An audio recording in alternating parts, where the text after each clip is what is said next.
Hi, I'm Tim Gideon for PC Mag, and today we take an in-depth look at the Apple iPad, launching April 3rd. It doesn't come with much, just a sync cable and a power adapter. No earbuds, which is surprising given the minimum $500 price tag. On the top panel, we have an earphone jack and microphone. That's not a reset pin. And this is the power button. And on the right panel, this switch locks the accelerometer for when you don't want the screen to shift when you move the iPad. Below it, volume controls. The bottom panel speaker gets pretty loud, but don't expect serious bass, and in the center, the 30-pin connector for docking and computer sync. Browsing with Safari is fun and intuitive. You can zoom in and out just like on the iPhone, and a control in the toolbar allows you to open the most recent or popular sites you visited with one tap. For the most part, pages load quickly, although on my 802.11g router at home, it's not always lightning fast. My only real gripe is no Flash support, still, which means no Hulu, and some sites with animation won't load.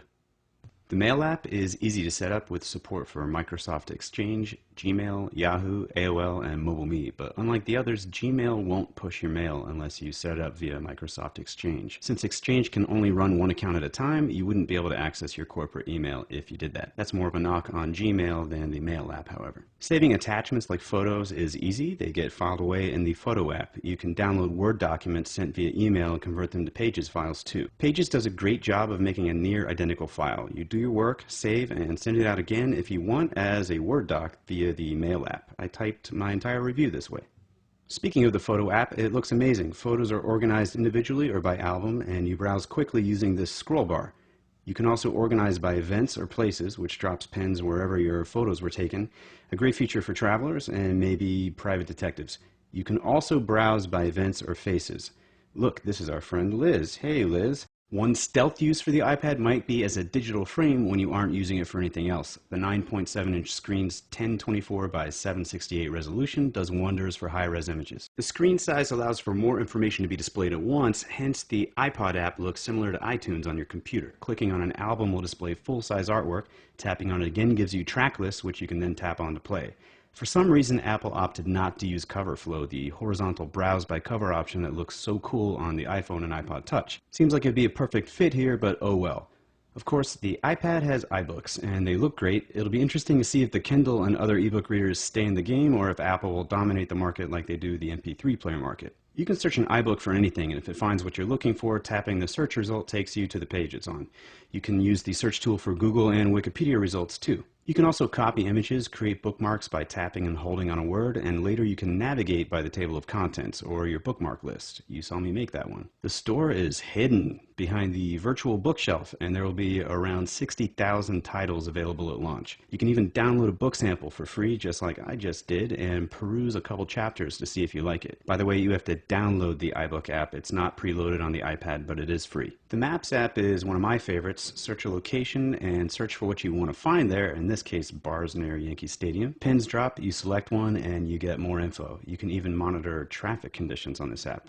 Not bad. Keynote is one of 3 iWork apps. I'm not an expert with PowerPoint, but I made a presentation, granted a pretty weak one here, within a few minutes. Numbers is for creating good-looking spreadsheets. I found it a bit less intuitive than Keynote. And Pages, which we checked out earlier, was mindlessly easy. All 3 iWork apps are $9.99. We checked some beta versions of third-party iPad apps, and they're pretty impressive. The Marvel app will guide you bubble by dialogue bubble through a comic book if you wish, or you can just zoom in on images. This periodic table app blew my mind. If I had this when I was a kid, maybe I would have been a better student.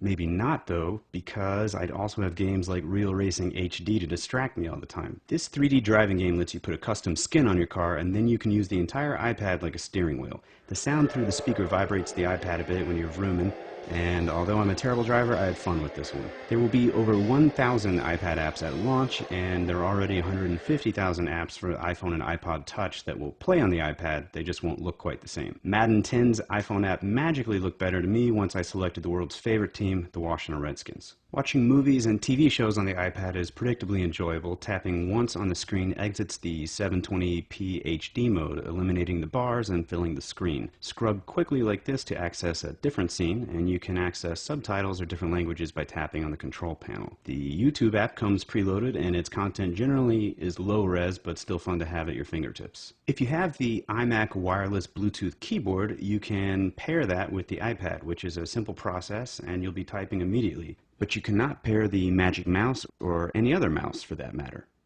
There are plenty of accessories, however, specifically for the iPad. Perhaps the coolest is the keyboard dock, which charges your iPad while you type on a real surface. The Wi-Fi only iPad comes in 16 gigs for $499, 32 gigs for $599, and 64 gigs for $699. We've yet to test the Wi-Fi plus 3G model, which is $629, $729, or $829 for the same capacities. And keep in mind you'll have to pay more for 3G coverage as well. There's more to know. Check out our written review at pcmag.com, and thank you for watching.